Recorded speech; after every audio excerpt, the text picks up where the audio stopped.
having a warm, cozy soup on a really rainy and cold day. I love soup, especially on a cold and rainy day. So today we're going to go ahead and make one of my very favorite soups, Zuppa Toscana. I'm sure some of you have had it before. It's really, really yummy. It has a lot of flavor and only a few ingredients. So let's go ahead and get started. So first we're going to go ahead and dump our ingredients into just our crock pot. You can make this soup on the stove in a pot, or you can go ahead and just make it in your crock pot like I usually do. That's just one of my go-tos because it's so easy just to dump it in, and at the end of the day you have your meal ready. So let's go ahead and start by dumping in a few of our ingredients. So first we have some potatoes, and today I just have some red potatoes. They're just what I had on hand. I just diced them pretty small. You can chunk them up however you want, whatever size you want them to be. So let's go ahead and start off by dumping in some diced potatoes. Next, we're going to dump in some chopped onions. And today I've just used a yellow onion. Yellow are my favorite. I don't love the bite that comes with some of the white onions and some of the red onions. So I love a good yellow onion or a sweet onion. They just add the best flavor without some of that bite that my kids don't really love. Next, I'm going to add in some water. And in place of this, you can use chicken broth. I just like to use water because I just keep chicken bouillon on hand. So I just am going to dump in some water here.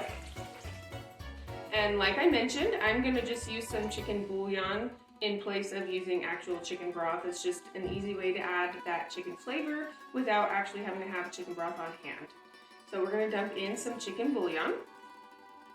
Next, I have some Italian seasoning, and you can do this to taste. Next, I have some pepper, and you can do this to taste as well. So we're going to dump in some pepper. Next, we're going to add in some salt, and you can do this to taste as well. The next thing that we're going to dump into our crock pot is some garlic, and I am a garlic lover. So I like to add extra garlic. Garlic just has such a wonderful flavor, and I just love garlic. So I have 4 cloves here. You can chop it on your cutting board, or you can use a garlic press. Either way is fine. So I just have a handy garlic press here. It's one of my favorite kitchen tools. You just open it up, stick a couple of cloves of garlic in there. Usually can fit about 2, just depending on the size of your cloves of garlic. See, we're a little bit full there with just 2, because those are pretty large cloves. Then you're just gonna squeeze that,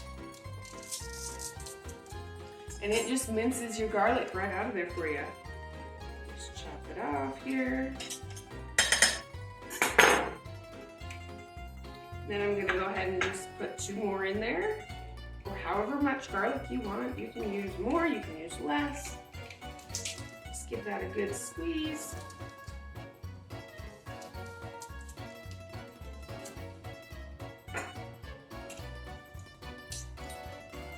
Our next step is going to be to brown some Italian sausage, and you can use any type of Italian sausage that you like. I just have a ground sweet Italian sausage because my kids don't really like the spice, but it's really, really tasty if you use a medium or a hot Italian sausage. It just adds kind of a different bite, a different flavor to your soup. I just have here a package of sweet Italian sausage that's pre-ground, so we're just going to go ahead and brown that, and then we'll come back and add it to our soup.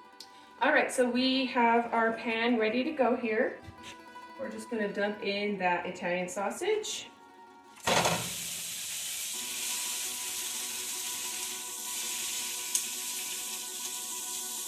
So now we're just going to go ahead and break this up and brown it.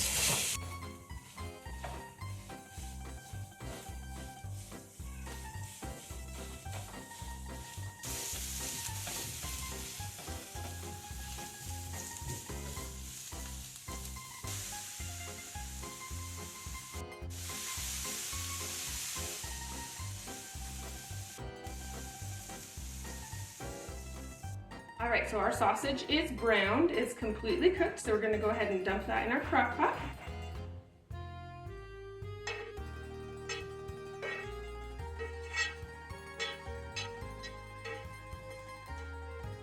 I'm just going to go ahead and use this spatula that I cooked the sausage with, We're just gonna kind of give this a quick little stir. Smells really good already. Sometimes, depending on how much potatoes I use and that sort of thing, I end up needing a little bit more water. So just keep an eye on your crock pot, and if it looks like it needs a little bit of water, just add a little bit of water. So we're gonna go ahead and just put the lid on here. Mine has a locking lid, so I'm gonna go ahead and lock it. Hold in some of that heat. And then we're gonna go ahead and turn it on. So I'm starting mine a little earlier in the day, so I'm gonna go ahead and put mine on low. If you're starting yours a little later in the day, go ahead and put it on high. It'll cook for, 4 hours or so. If you're putting it on earlier in the day, put it on low and cook it for 6 to 8 hours. So we're gonna go ahead and just let this cook for the rest of the day. And then we'll come back when it's about 30 minutes before it's time to eat. And we're gonna go ahead and put in some half and half, and some kale and some Parmesan cheese.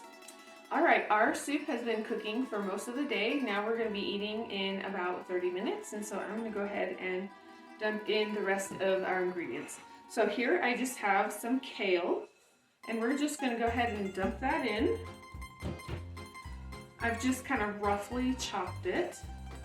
So we're gonna dump in some kale. Next I have some half and half.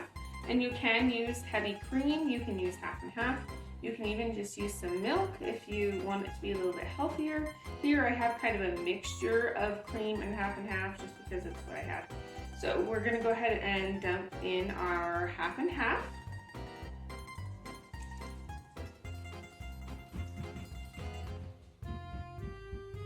And now our last ingredient is just gonna be some Parmesan cheese.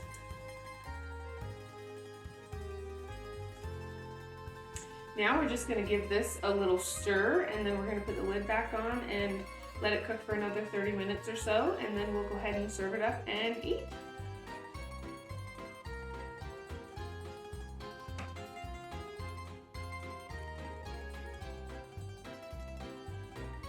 Alright, so it's been 30 to 45 minutes since I put that kale and half in there.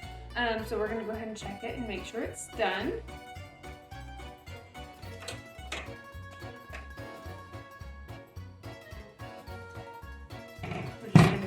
Stir. Oh, that looks heavenly. It smells so good.